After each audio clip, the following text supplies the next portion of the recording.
In a place called Cabeza de Lobo. Anyway, what you said gave her a real turn. Then when the doctors all decided you were really crazy, why, she figured you ought to stay at St. Mary's. Or even right here. This seems such a nice place, too, with that nice, capable doctor. Go on. But written permission was needed to keep you here. So that was the point of the private supper. Kathy, you've got to understand. This 100 grand is the most important thing to ever happen to us. It means George will have all sorts of advantages now.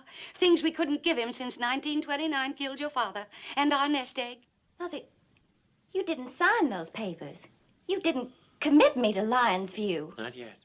But, Kathy, the way Aunt Vi put it, there was no choice at all. Mama's got to sign. Besides, honey, it's not like it was for always. In fact, they say that in no time after the little operation, you'll be able to... What little operation? Oh, Kathy. Oh, Kathy. There's only one little operation they perform here. It's on the brain. It's called a lobotomy. You may have heard of it or read about it. I have.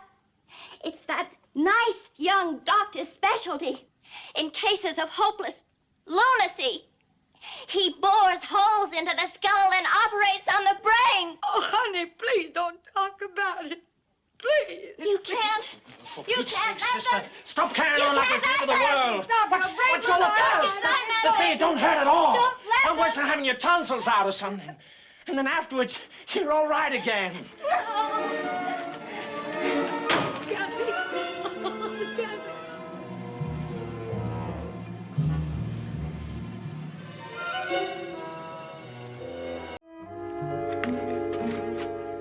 Hi, girls. Darling. Oh. Oh, you're getting circles under your eyes, dear. Too much reading.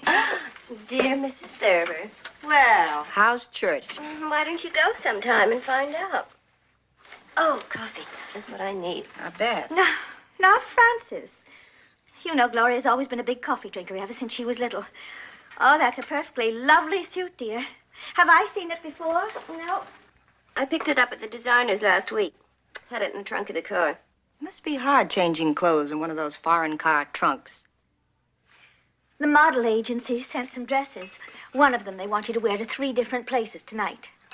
The Salvation Army, the Public Library, and the PTA in Brownsville. Francis, don't joke about Gloria's work. It's very important to her. She's one of the few girls of her kind in the city. I pass. I want to be free of you, of wanting you, of being afraid. That Caesar would not permit it.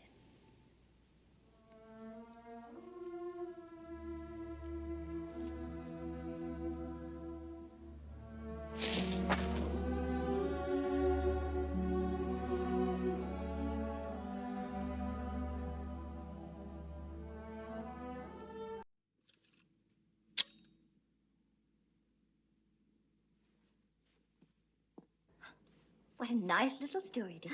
Now, what will you have to drink? Jason makes a perfectly wonderful daiquiri. You'll adore it. Thank you. Honey? Oh, Jason, darling, we'd like 2 of your special daiquiris. Sure.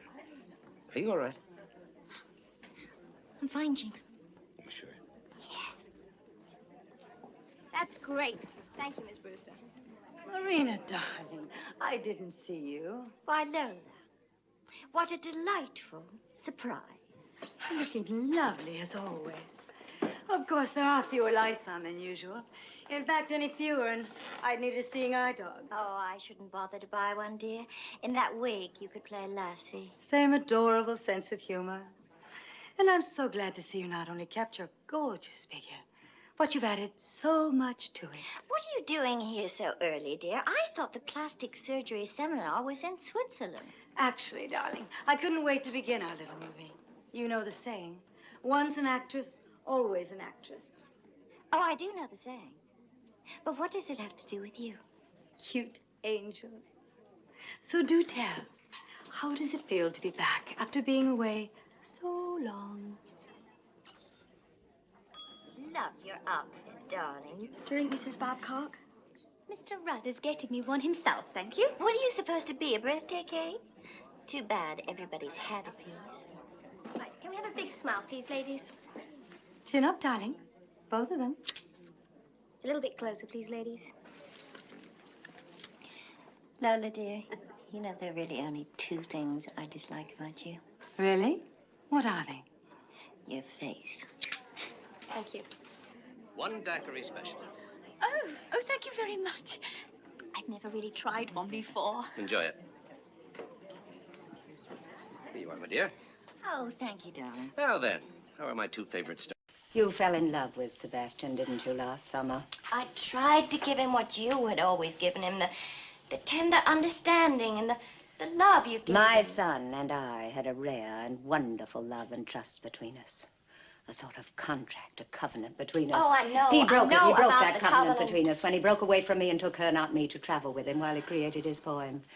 Even when I was with him, even with me, he would sometimes be frightened, but I would know when and what of. I'd reach across the table to him and touch his hands. Say not a word, just look. And touch his hands with my hand. Then in the morning, the summer poem would be continued until it was finished. I couldn't help him. Naturally not. He was mine. I knew how to help him. I could. You didn't. You couldn't. I tried. I would say you will. Oh, right. I failed him. I knew that the day we flew down to Cabeza de Lobo, where he'd given off writing his poem. Because he had broken. Oh. Yes, something had broken. That string of pearls old mothers... Old? Hold their sons by... Yes, hold them from death. No, life. Hold them from life. What do you know? You were the stranger, the outsider, the destroyer. We were life. You fed on life. Both of you. Taking. People were objects for your pleasure. That's what you taught him and he taught you. Oh, you were superior to mere mortals. So we were. We needed no one but one another. Sebastian only needed you while you were still useful. Useful? I mean young. Able to attract. She's babbling again, babbling and lying. He left her home because she had lost her... Because you stole him. Lost her attraction. What would attraction have to do with a son and a mother? I'll tell you. Is there no way to stop these lies? Yes. Have my brain cut. Doctor, this was a mistake. The mistake was my going with Sebastian. When he left her home, she had a stroke. Not a stroke. A hysterical stroke. Sebastian left her home like a toy he'd tired of. And he took me with him like a new toy on his last voyage. Lies. All See, lies. Doctor, we were decoys. Decoys? For Sebastian, he used us as bait. And when she was no longer able to lure the better fish into the net, he let her go. Bait for what? What were the better fish? We procured for him. She used to do it in the smart, fashionable places they went to before last summer. Sebastian was shy with people. She wasn't. Neither was I. But we both did the same thing for him. We both made contacts for him. I can't listen to this obscenity. Stop her, Doctor. Cut the truth out of my brain. Is that what you want, Aunt Vi? Well, you can't. Not even God can change the truth that we were nothing but a pair of... Doctor! It's the truth! See how she destroys us with her tongue for a hatchet. You've got to cut this hideous story out of her brain. How much are you willing to pay for that, Aunt Vi? Get me away from her. Out of here. Out of this. Nurse, some spirits of ammonia, please. Yes, Doctor.